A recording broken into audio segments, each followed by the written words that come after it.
Welcome to Architalks, the Moral Blueprint. Today, we are going to talk about something that shapes the way we live, architecture. And joining us today, we have architect Patricia Molina from Olos Builders Incorporated.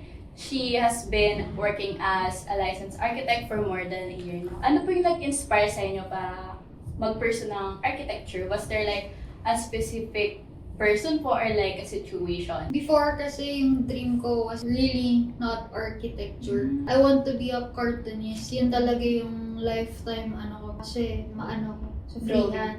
We were able to have a career fair early, first year high school. So nag-invite sila ng mga professionals to have a talk. Then architecture was the one close to arts. Then yung architect is babae siya. She's a graduate of UP.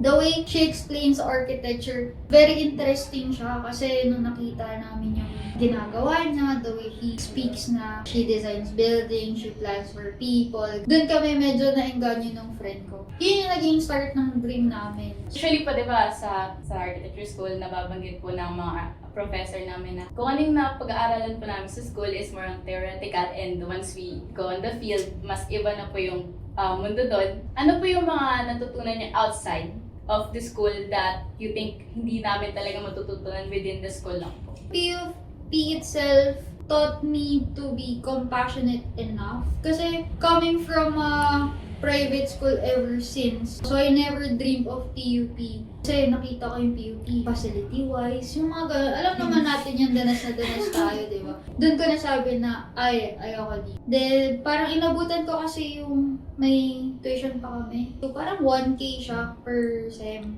Parang sabi namin, yung mura naman ng tuition. Like, 1K lang, gano'n, di ba? Very, insensitive siya. Tapos narinig namin yung classmate namin sa likod. Sabi niya, 1K, saan ko kunin to? So, doon nag-start yung sa amin na hindi pala lahat is kasing privilege namin. So, ganun din pala siya sa RT. Kasi pagdating sa RT, lahat ng levels ng tao, makakasalamuha mo. From the workers, from the boss itself, from the suppliers. Iba-iba yan eh. So, I think yung morals talaga na kung paano ka makisama sa kanila. Ang lagi kong sinasabi, skill set natututunan niya, na-enhance yan. But the character itself, yan yung parang hindi mo na mababago. Yun talaga yung morals talaga and yung ethics mo towards other people. Kasi kahit gaano ka gagaling, bastos at kung wala kang respeto sa ibang tao, wala siyang sense. Meron po ba kayo like personal design philosophy that you follow? Form follows function talaga ako eh. Nung college, parang hindi siya nagsisink in sa akin na, para lang may malagay ako. Pero lalo na in line with the vision of Olos, we believe good planning is good design. We maximize natural ventilation, even lightings, ganyan. We rarely use artificial vents and lightings. Since po, di ba yung work niyo po as an architect, it entails a lot of people, working with a lot of people. How would you effectively collaborate with all the people that is involved within a project? As Chief Design Officer, duty ko yun eh, na I collaborate with engineers, suppliers, even with our boss. The challenge lang with talking with many people is yung self-discipline mo and how you do your work. Yung challenge lang doon is kung paano mo siya hinahandle more on management kasi dapat totally aligned kayo eh. Kasi kung hindi siya na-update sa plans, doon nag-start yung confusion. Design pa lang, pinoproblema na namin paano siya itatayo. So yung considerations namin as early as schematics, coordinated na siya with our engineers. But I advise you to at least know the basics. Kumbaga, pag tinanong ka structural-wise, alam mo. It's better to know as much as we can than be in the dark. What are some of the dilemmas that you think architects are facing today po? Paano i-benta, i-promote yung profession natin? Kasi yung stigma na architect mahal yan. Yun yung isa sa mga bagay na challenging at the moment, yung tipong paano natin mapapaano sa public na affordable tayo. Kasi parang elite yung tingin pagdating sa mga architect, which is hindi. Sa tingin niyo po, paano kaya mas magiging accessible po yung architecture to people na hindi naman po talaga well-off and hindi po kayong feel po ng heart? If we can do talks, yun nga, career fair, meetings. Kasi kung ako nga na wala akong alam sa archi nung high school, pero ngayon, architect ako, what more pa if talagang ibigay siya or gawing accessible siya. Normally naman yan, mag-start talaga siya sa school kasi mostly ng mga bata nandun. Sa mga projects naman po na ginagawa niyo, how do you balance pa yung creativity, practicality, and social responsibility? Nung college, ang turo sa amin is design, construction. You can do both kasi magkakaroon ng conflict. Nakikita naman namin yun na, gusto ko itong design to, kaso mahal. May certain consideration ka na pagdating sa cost. So, since architects are considered nga po as stewards of the environment, since syempre po may mga clients na kakaiba yung mga gusto and it can be very damaging to the environment, how do you deal with that po na you're still giving what the client wants but still taking care of the environment? As a designer or architect, isa yun sa una mong consideration, di ba? Ano yung effect pag ginawa mo to sa lugar na to? And dapat ma-justify mo siya. And dumadaan ka sa process niya, not only sa atin, but also sa governments. Kahit anong magandang design ni architect, kung hindi naman siya papasa sa environmental, dapat hindi siya payagan.